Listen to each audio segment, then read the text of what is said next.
Has your doctor recently advised you to undergo a DTPA renal scan? Do your lab reports show an increased creatinine and a declining GFR? Have you been diagnosed with chronic kidney disease and ongoing monitoring of CKD has become very crucial for you? Well, in today's video, I will discuss what a DTPA renal scan is and why you should get tested. Hello everyone, I am Dr. Madhvi Vash. I cordially welcome you to the Bharat Homeopathy YouTube channel. Here you can find so much detailed scientific information on kidney health, diet and nutrition, exercise and yoga, and holistic management of kidney disorders with natural medicines. Alright, so let's discuss what a DTPA scan is. A DTPA renal scan is a type of nuclear medicine imaging test that evaluates how well your kidneys are working. Specifically, it shows how each kidney filters blood and drains urine into the bladder. DTPA is diethylene triamine pentaacetic acid. It's a radio tracer that's injected into your bloodstream.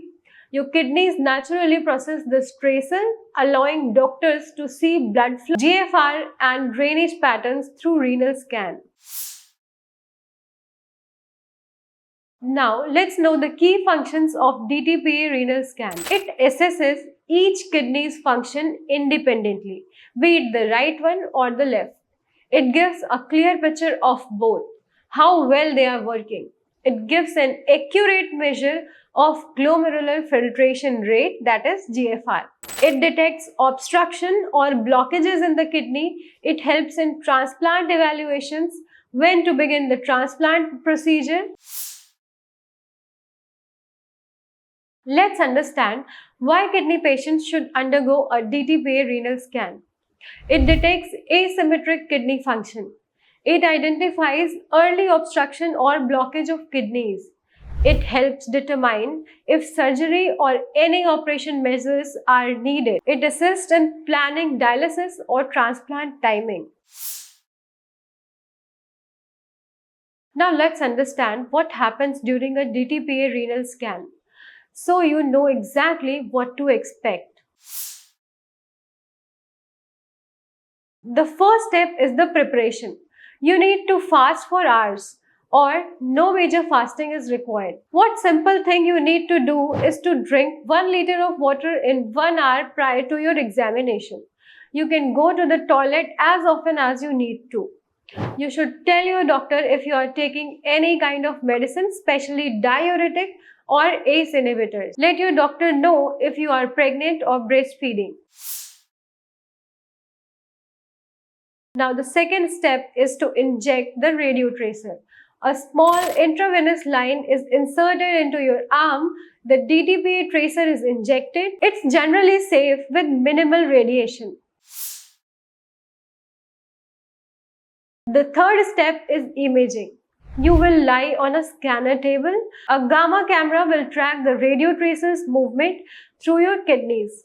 This procedure can typically take 30 to 60 minutes. You may be asked to stay still or shift slightly during the test.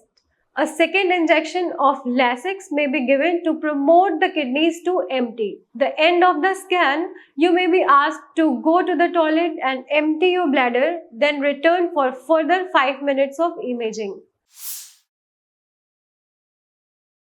Now, let's discuss the final results of DTPA scan. The results of DTPA scan show how much each kidney is contributing to your overall kidney function. And this is usually expressed in percentages. If there is a large difference between the two kidneys, I mean suppose if one is performing 35% of its filtration and another is 65%, it may suggest that one kidney is underperforming, blocked or damaged.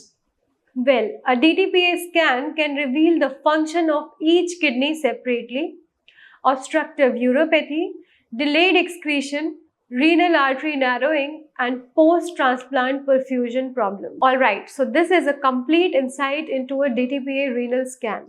If you found this video helpful, please like, share and subscribe to the Bharat Homeopathy YouTube channel for more health related interesting videos. Thanks. Stay healthy, stay happy.